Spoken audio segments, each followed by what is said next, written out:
آپ وہی مسلمان ہیں جس نے اپنا دین تلوار کے بل پر پھیلایا. یہ چند باتیں جو اس کے دماغ میں ہیں وہ اسے اسلام کی اچھائیاں قبول کرنے سے روکتی ہے. اسی لیے جب بھی میں کوئی بھی غیر مسلم سے ملتا ہوں, میں پہلا سوال اس سے کرتا ہوں کہ آپ کو اسلام میں کیا غلط لگتا ہے, آپ کے پاس اسلام کے خلاف کیا چیز ہے, اور میں اسے مطمئن کرتا ہوں کہ اس کے علم کے حساب سے, بھلے اسے علم میڈیا کے ذریعے ملا یا کتابوں کے ذریعے ملا, صحیح یا غلط, جو بھی علم اس غیر مسلم کے پاس ہے, میں اس سے پہلا سوال پوچھتا ہوں آپ کو اسلام سے کیا ناراضگی ہے, آپ کو اسلام کے متعلق کیا چیز آپ کو غلط لگتی ہے, اور میں اسے مطمئن کرتا ہوں کہ وہ اسلام کے خلاف بھی بات کر سکتا ہے, قرآن کے خلاف بھی بات کر سکتا ہے, اور جب وہ مطمئن ہو جاتا ہے تو وہ غیر مسلم 2 یا 3 سوالات اسلام کے متعلق کرتا ہے. اور میرے 10 سال سے زیادہ تجربے میں اس نتیجے پہ پہنچا ہوں کہ لگ بھگ عام غیر مسلم کے دماغ میں 20 سوالات اسلام کے متعلق ہے. اور یہ سوالات جو ہیں کبھی بھی آپ غیر مسلم سے پوچھیں گے کہ آپ کو اسلام کے بارے میں کیا ناراضگی ہے, آپ کو اسلام کے بارے میں کیا چیز پسند نہیں ہے, تو وہ 2 یا 3 یا 4 سوالات کرتا ہے. اور الحمدللہ یہ سوالات یہ 20 سوالاتوں میں سے ہی ہوتا ہے. 90% یہ 3 یا 4 سوال جو کریں گے غیر مسلم, یہ 20 سوالات کے اندر سے ہی ہوتا ہے. یہ کامن عام 20 سوالات جو غیر مسلم کے ذہن میں کیسے آئے؟ جس طریقے سے میڈیا اسلام کو پیش کرتا ہے اس طریقے سے یہ سوالات آتے ہیں.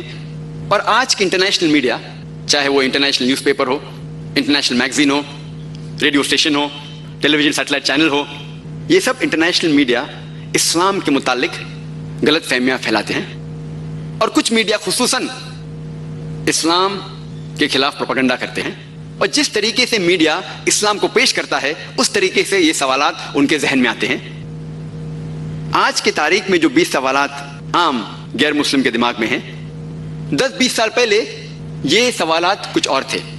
20 سال بعد شاید یہ سوالات پھر بدلیں گے. جس طریقے سے میڈیا اسلام کو پیش کرتا ہے اس طریقے سے یہ سوالات غیر مسلم کے دماغ میں آتے ہیں. اور یہ 20 سوالات سارے دنیا میں, سارے ممالک میں وہی ہے. کچھ 1 یا 2 سوالات ڈپینڈنگ اپون دا سوسائٹی, معاشرے کے حساب سے, اس سوسائٹی کے کلچر کے حساب سے شاید 1 یا 2 سوالات اور ہوں گے. لیکن یہ باقی 20 سوالات سارے دنیا کے ممالک, بھلے امریکہ ہو, انگلینڈ ہو, سنگاپور ہو, ملیشیا ہو یا انڈیا ہو, یہ سوالات سیم ہیں, وہی ہیں. جتنا وقت مجھے دیا گیا ہے اس وقت میں شاید ممکن نہیں کہ میں سارے 20 سوال کا جواب دوں. کوشش کروں گا کہ کم از کم آدھے سوالات کا جواب دوں. آج کی تاریخ میں اگر ہم یہ سارے سوالات کا جواب حکمت سے قرآن اور صحیح حدیث کی روشنی میں دے, بھلے غیر مسلم اسلام قبول نہیں کرے لیکن کم از کم ان کے دل میں جو نفرت ہے وہ کم از کم دور کر سکتے ہیں. اور ہمارا فرض ہے کہ غلط فہمیاں ہم غیر مسلم کے ذہن سے دور کریں. آج کی تاریخ میں سب سے پہلا نمبر 1 مسکنسیپشن جو ہے آج کی تاریخ میں خصوصاً 11 سپتمبر کے بعد, وہ ہے کہ مسلمان ایک فنڈامنٹلسٹ ہے, مسلمان ایک ٹیررسٹ ہے. اس کی معنی کہ مسلمان ایک بنیاد پرست ہے, ایک دہشت گرد ہے. اور عام طور پہ آپ دیکھیں گے ٹیلی ویژن چینلز میں, انٹرنیشنل نیوز پیپرز پہ, میگزینز پہ, مسلمان کو ہمیشہ کہا گیا ہے کہ وہ فنڈامنٹلسٹ ہے, بنیاد پرست ہے. بنیاد پرست کے معنی کیا ہوتی ہے؟ بنیاد پرست وہ شخص ہے جو شدت سے بنیادی باتوں پہ عمل کرتا ہے. مثال کے طور پہ اگر ایک سائنٹسٹ کو اچھا سائنٹسٹ بننا ہے تو اس کے لیے ضروری ہے کہ وہ سائنس کی بنیادی باتوں کو جانے اور اس کے اوپر عمل کرے. جب تک وہ سائنس کے میدان میں بنیاد پرست نہیں ہے وہ اچھا سائنٹسٹ بن ہی نہیں سکتا. اسی طریقے سے اگر ایک میتھمیٹیشین کو اچھا میتھمیٹیشین بننا ہے تو اس کے لیے ضروری ہے کہ وہ میتھمیٹکس کے بنیادی باتوں کو جانے اور اس کے اوپر عمل کرے. جب تک وہ میتھمیٹکس کا بنیاد پرست نہ ہو تب تک وہ اچھا میتھمیٹیشین بن ہی نہیں سکتا. اسی لیے ہر بنیاد پرست, ہر فنڈامنٹلسٹ کو کہنا کہ وہ برا ہے یا اچھا ہے یہ صحیح نہیں. ہمیں پہلے یہ جاننا چاہیے کہ وہ کس میدان میں بنیاد پرست ہے. In which field is he a fundamentalist. مثال کے طور پہ اگر ہمارے معاشرے میں ایک بنیاد پرست چور ہے, اس کا پیشہ ہے چوری کرنا, وہ معاشرے کے لیے اچھا نہیں ہے, وہ نقصان دہ ہے, تو وہ بنیاد پرست شخص اچھا شخص نہیں ہے. دوسری اور ہمارے معاشرے میں ایک بنیاد پرست ڈاکٹر ہے جس کا پیشہ ہے انسان کی زندگی کو بچانا, اور وہ ہزاروں انسان کی زندگی کو بچاتا ہے. وہ ایک بنیاد پرست ڈاکٹر ہے, لیکن یہ بنیاد پرست ڈاکٹر معاشرے کے لیے اچھا ہے, وہ ایک اچھا شخص ہے. تو ہمیں پہلے یہ جاننا چاہیے کہ کس میدان میں وہ شخص بنیاد پرست ہے, اور اس میدان کو جاننے کے بعد ہمیں یہ فیصلہ کرنا چاہیے کہ وہ بنیاد پرست صحیح ہے یا غلط ہے. جہاں تک کہ میرا تعلق ہے, الحمدللہ میں ایک بنیاد پرست مسلمان ہوں, اور الحمدللہ مجھے گرو ہے, مجھے فخر ہے کہ میں بنیاد پرست مسلم ہوں. I am proud to be a fundamentalist Muslim. مجھے گرو ہے کیونکہ میں الحمدللہ اسلام کے بنیادی باتوں کو جانتا ہوں, اور الحمدللہ ان بنیادی باتوں پر عمل کرتا ہوں. اسی لیے مجھے فخر ہے کہ میں بنیاد پرست مسلمان ہوں, فنڈامنٹلسٹ مسلم. اور میں چیلنج کرتا ہوں, میں دعوے کے ساتھ کہہ سکتا ہوں کہ کوئی بھی شخص ساری دنیا میں ایک بھی اسلام کی بنیادی بات کو ثابت نہیں کر سکتا کہ یہ انسانیت کے خلاف ہے.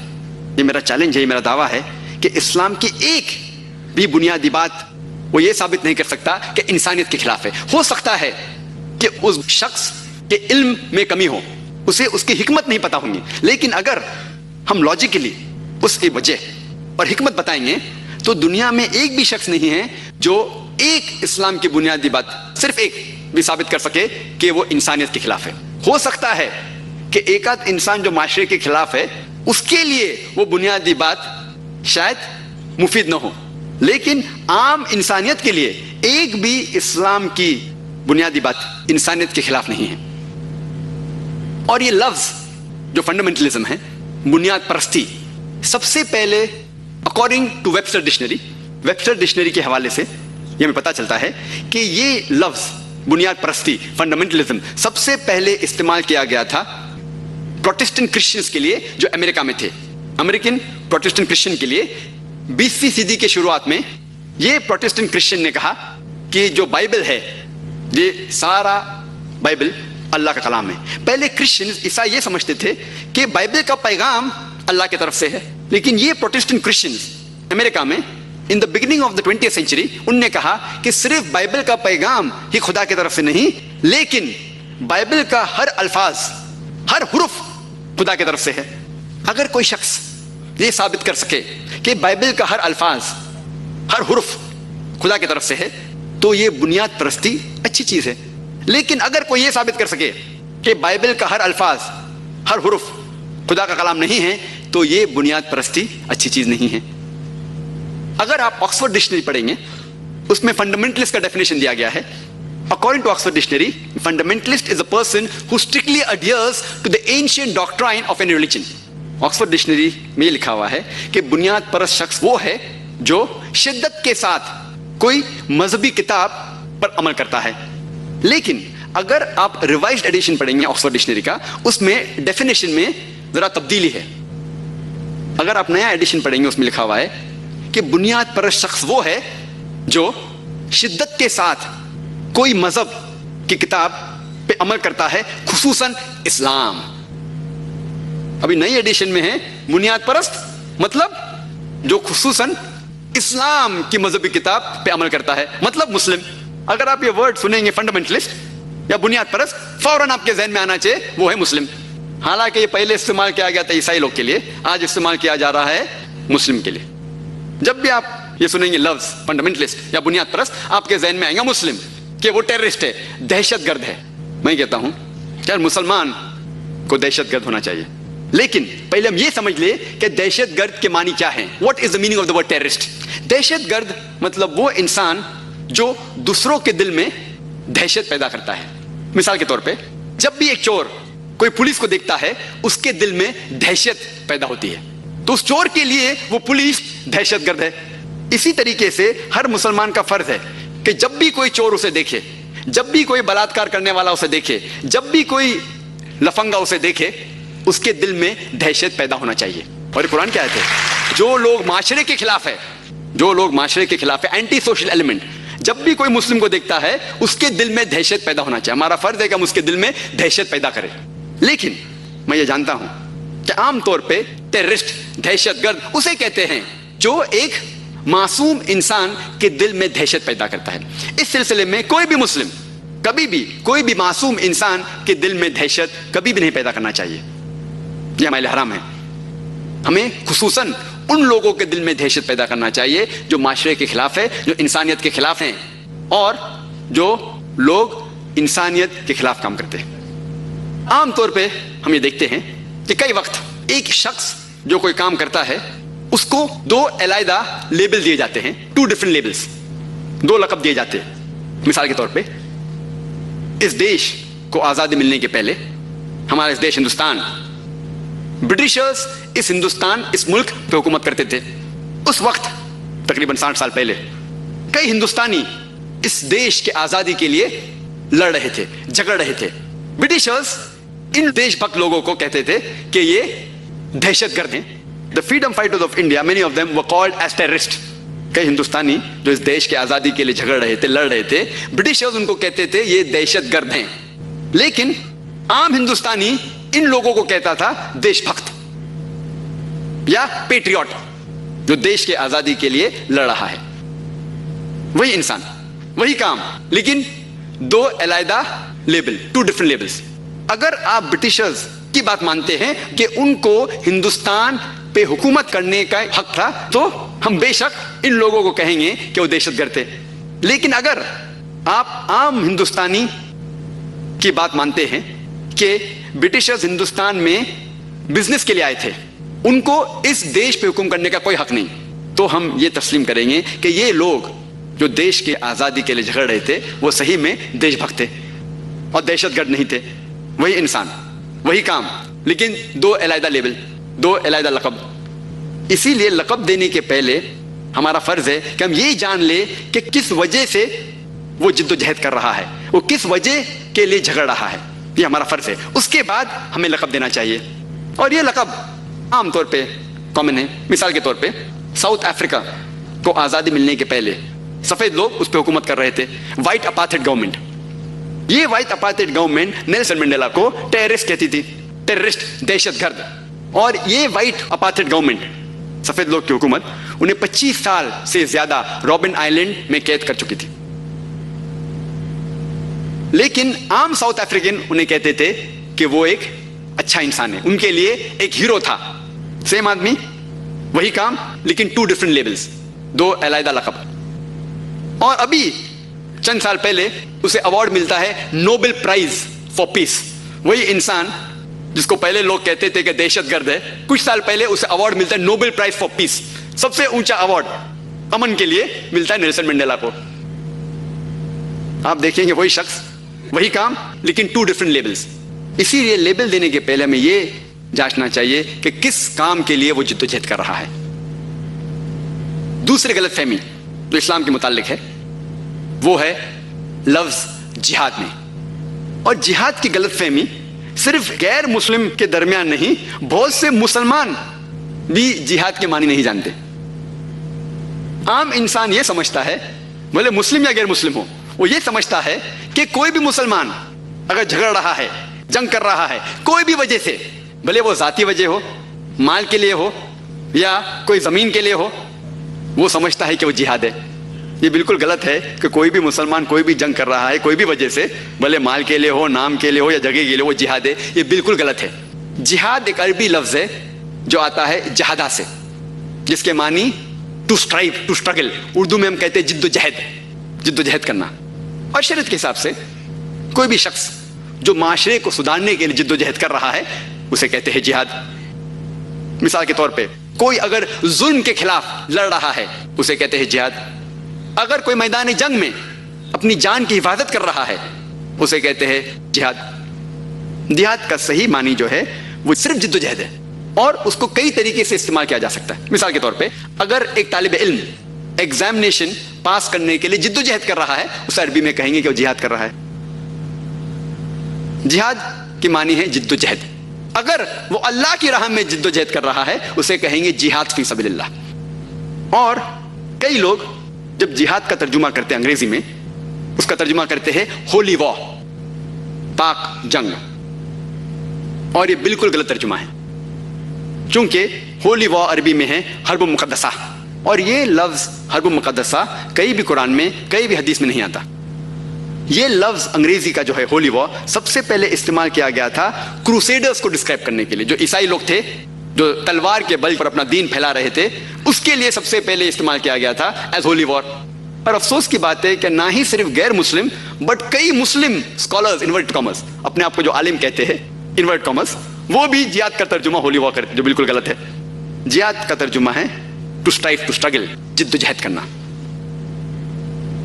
اور اکثر جو لوگ اسلام کے خلاف کتابیں لکھتے ہیں وہ اس لفظ کا استعمال کرتے ہیں اور اسلام کے خلاف کئی باتیں کرتے ہیں. اور سب سے عام قرآن کی آیت جو اس موضوع پہ اسلام کے خلاف لکھنے والے استعمال کرتے ہیں وہ ہے سورہ توبہ کی آیت، سورہ نمبر 9 آیت نمبر 5. اور اس آیت کا استعمال ہمارے دیش کے ارون شوری، آپ نے نام سنا ہے ارون شوری، انہوں نے کتاب لکھا ورلڈ آف فتواز، ورلڈ آف فتواز، اس میں ایک کوٹ کرتے ہیں قرآن مجید کی آیت سورہ توبہ سورہ نمبر 9 آیت نمبر 5، اور اس کا ترجمہ کرتے ہیں کہ آپ جب بھی کوئی کافر کو پائیں گے، اور اس کے ذہن میں ہے کافر مطلب ہندو، کافر کو پائیں گے اس کا قتل کرو. اور اگر آپ قرآن شریف کھولیں گے، قرآن مجید کھولیں گے اور پڑھیں گے تو اس کا یہ ترجمہ صحیح ہے کہ جب بھی آپ کافر کو پائیں گے اس کا قتل کرو. لیکن یہ آؤٹ آف کنٹیکسٹ ہے، یہ آیت کو بیچ میں سے اٹھا کے کوٹ کر دیا ہے، آیت کو بیچ میں سے اٹھا کے کوٹ کیا ہوا ہے. مثال کے طور پہ قرآن میں لکھا ہے کہ عیسیٰ علیہ السلام خدا ہے، لیکن پوری آیت ہے جو لوگ کہتے ہیں کہ عیسیٰ علیہ السلام خدا ہے وہ غلط ہے. تو صرف اگر میں عیسیٰ علیہ السلام خدا لکھوں گا اور بولوں گا قرآن میں لکھا ہے عیسیٰ علیہ السلام خدا ہے تو یہ غلط ہے. قرآن میں لکھا ہے نماز مت پڑھو، نشے کی حالت میں نماز مت پڑھو، اگر میں بولوں گا قرآن میں لکھا نماز مت پڑھو تو بھائی صحیح ہے، قرآن کھولیں گے تو لکھا ہے نماز مت پڑھو، لیکن پوری آیت ہے نشے کی حالت میں نماز مت پڑھو. تو اس طریقے سے یہ آیت کو اٹھایا گیا ہے قرآن مجید سے، اور اس کا ترجمہ صحیح ہے کہ جب بھی آپ کافر کو پائیں گے اس کا قتل کرو. لیکن صحیح معنی جاننے کے لیے ہمیں کانٹیکسٹ کو جاننا ضروری ہے. پس منظر کہتے ہیں کانٹیکسٹ کو. میری اردو ذرا ٹھیک نہیں ہے تو اس کے لیے معافی چاہتا ہوں. کانٹیکسٹ جاننا ضروری ہے. اگر آپ اس کی کچھ چند آیت پڑھیں گے، سورہ توبہ سورہ نمبر 9 آیت نمبر 1 سے 4 آپ پڑھیں گے تو اس سے ہمیں یہ معلوم پڑتا ہے کہ ایک صلح تھی، ایک پیس ٹریٹی تھی مسلمان اور مکہ کے مشرکوں کے بیچ، اور ایک طرفہ مکہ کے مشرکوں نے اس امن کو، پیس ٹریٹی کو توڑ دیا. تب اللہ سبحانہ وتعالیٰ فرماتے سورہ توبہ میں سورہ نمبر 9 آیت نمبر 5 میں انہیں تنبیہ دیتے ہیں کہ آپ کو 4 مہینے کا وقت ہے اپنے آپ کو سدھارنے کے لیے، ورنہ اعلان جنگ. 4 مہینے کا وقت ہے آپ کو سدھارنے کے لیے ورنہ اعلان جنگ. اور جنگ کے میدان میں اللہ سبحانہ وتعالیٰ کہتے ہیں مسلمانوں سے کہ آپ ڈرو مت، جنگ کے میدان میں آپ جد و جہد کرو، جہاد کرو، ڈرو مت. اور اگر آپ دشمن کو پائیں گے، یہاں لفظ جو کافر ہے جو اسلام کو نہیں مانتا ہے اس کانٹیکسٹ میں دشمن، جب آپ دشمن کو پائیں گے میدان جنگ میں آپ ڈرو مت، ان کا قتل کرو. تو عام طور پہ کوئی بھی آرمی جنرل، اگر امریکہ ویتنام سے جھگڑا کر رہی تھی اور امریکہ کے پریزیڈنٹ جو ملٹری کا ہیڈ ہے وہ امریکن سولجر سے کہتا ہے کہ میدان جنگ میں آپ جب ویتنامیز کو پائیں گے ان کا قتل کرو، اگر میں آؤٹ آف کانٹیکسٹ کوٹ کروں گا لوگ کو غلط فہمی ہوگی. ان کانٹیکسٹ کہ میدان جنگ میں دشمن جب حملہ کرنے آتے ہیں، آپ کو قتل کرنے آتے ہیں، ڈرو مت، ان کا قتل کرو، یہ عام آدمی بھی کہیں گا تو کیا بڑی بات ہے. تو اسی طریقے سے اللہ سبحانہ و تعالیٰ میدان جنگ میں کہہ رہے ہیں کہ جب یہ دشمن، جب یہ کافر کا مطلب جو اسلام کو تسلیم نہیں کرتا، پھر چاہے کوئی بھی ہو، کافر مطلب جو اسلام کو جھٹلاتا ہے، وہ کوئی بھی شخص ہو سکتا ہے، ہندو ہونا ضروری نہیں ہے، لیکن جب ترجمہ کرتے ہیں تو اس طریقے سے لوگ کو بھڑکاتے ہیں. تو یہ آپ جانیں گے کانٹیکسٹ میں اللہ سبحانہ وتعالیٰ کہہ رہے ہیں کہ میدان جنگ میں جب امن کو توڑا اور جب جھگڑنے آتے ہیں تو آپ ڈرو مت، ان کا قتل کرو. تو کیا نئی بات ہے، کوئی بھی آرمی جنرل یہی کہیں گا. اور ارون شوری اپنی کتاب ورلڈ آف فتواز میں آیت نمبر 5 سے آیت نمبر 7 پہ جم کرتے ہیں. کیوں؟ کیونکہ آیت نمبر 6 میں اس کا جواب ہے. آیت نمبر 6 میں اللہ سبحانہ وتعالیٰ فرماتے ہیں کہ اگر یہ کافر، یہ مشرک، if they seek asylum، اگر امن چاہتے ہیں تو انہیں صرف چھوڑو مت، ٹیک them to a place of security، ان کو ایسی جگہ لے کے جائیے جہاں وہ محفوظ رہیں گے. اللہ تعالیٰ کہتے ہیں کہ اگر کوئی کافر کوئی مشرک امن چاہتا ہے تو صرف چھوڑ مت دو, ان کو حفاظت کے ساتھ ایک محفوظ جگہ پہ لے کے جائیے. آج کی تاریخ میں, آج کا age of science and technology میں سب سے اچھا دیالو آرمی جنرل یہ کہے گا کہ دشمن کو جان دو. کون سا آرمی جنرل یہ کہے گا کہ اس کو حفاظت کے ساتھ محفوظ جگہ پہ چھوڑیے؟ اللہ تعالیٰ یہ کہتے ہیں. اور آپ کوئی بھی آیت دیکھیں گے جہاد کی اور قتال کی جو قرآن مجید میں ہے, اس کے بعد اکثر یہ اللہ تعالیٰ فرماتے ہیں کہ اگر وہ امن چاہتے ہیں تو امن کرو اور حفاظت سے ان کو چھوڑو.